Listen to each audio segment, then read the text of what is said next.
যার ছেলে সন্তান নাই তার কিছু নাই, মাল সম্পদ আছে তার কিছু নাই, ঠিক না? কিন্তু ছেলে সন্তান আছে, মাল নাই, তার দাম আছে সমাজের মাঝে। মাল আছে অনেক, ছেলে সন্তান নাই, তার জীবনের আফসোসের শেষ নাই। এই ডাক্তারের কাছে দৌড়াই, ওই ডাক্তারের কাছে দৌড়াই, এই হুজুরের কাছে দৌড়াই, ওই ইমাম সাহেবের কাছে দৌড়াই একটা সন্তানের জন্য, ঠিক না বেটে? এখানে একটা বিষয় হলো, আল্লাহ বললেন যে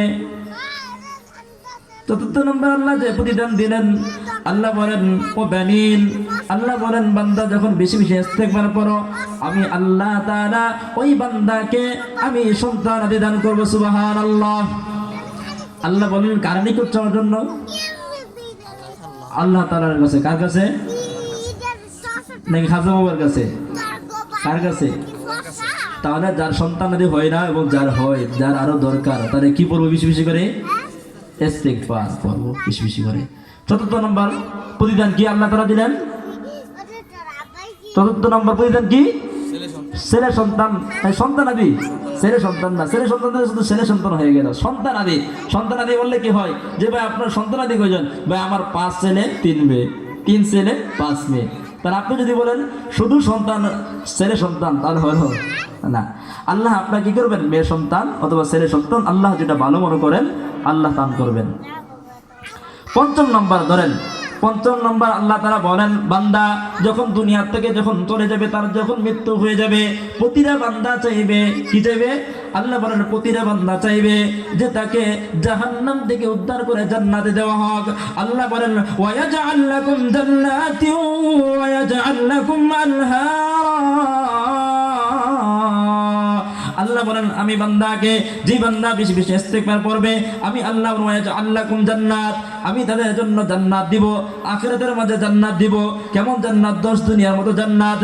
আল্লাহ বলেন শুধু জান্নাত নয়, দুনিয়ার মাঝে তুমি যেমন সমুদ্র সৈকত যাও, তুমি বিল্ডিং এমন ভাবে সমুদ্র সৈকতের মাঝে যেমন আপনার এমন ভাবে বিল্ডিং গুলো কি করে তৈরি করে যাতে কি করে আপনার চেয়ারের মাঝে হেলান দিয়ে কি করতে পারে আপনার নদীগুলো দেখতে পারবে।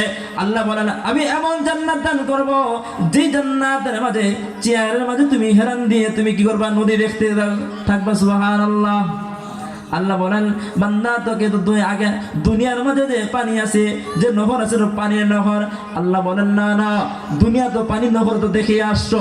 আল্লাহ বলেন আমি তোমাকে আখিরাতের মাঝে জান্নাত দিব, জান্নাতের মাঝে যে নদী দিব, আল্লাহ বলেন ওই নদী হবে দুধের এবং মধুর নহর। সুবহানাল্লাহ। তাহলে বেশি বেশি কি করব? ইস্তেগফার পড়ব ইনশাআল্লাহ। ইস্তেগফার পড়ব ইনশাআল্লাহ। আল্লাহ পাক রব্বুল আলামিন আমাদেরকে যে আলোচনাগুলো করছে, আল্লাহ তাআলা সর্বপ্রথম আমাকে আল্লাহ তাআলা কি করুক? আমল করার তৌফিক দান করুক এবং আপনাদেরকে আল্লাহ করার তৌফিক দান করুক। আপনার জন্য দোয়া করবেন যাতে করে আল্লাহ তাআলা দ্বীনের জন্য কবুল করেন। আপনাদের যে আপনার রফিক ভাই, শাহাদুত ভাই, আলহামদুলিল্লাহ তারা সকলেই মুফতি সাহেব মাশাআল্লাহ, তাদেরকে শ্রদ্ধা করবেন, আলেম ওলামাদেরকে। আপনাদের যে একটা গুবু আপনার কাটার মাঝে কি হয়েছে? আপনার গোলাপ ফুল, এই গোলাপ ফুল নিয়ে সারা দুনিয়ার মানুষ কি করে? শ্রদ্ধা করে, ঠিক না? তো আপনাদের সমাজে তারা 3 জন হলে মনে করবে গোলাপ, ঠিক না? তাদেরকে শ্রদ্ধা করবেন। আল্লাহ পাক রব্বুল আলামিন আমাদেরকে দ্বীনের জন্য কবুল করুক। ওয়া আখিরু আলহামদুলিল্লাহি রাব্বিল আলামিন।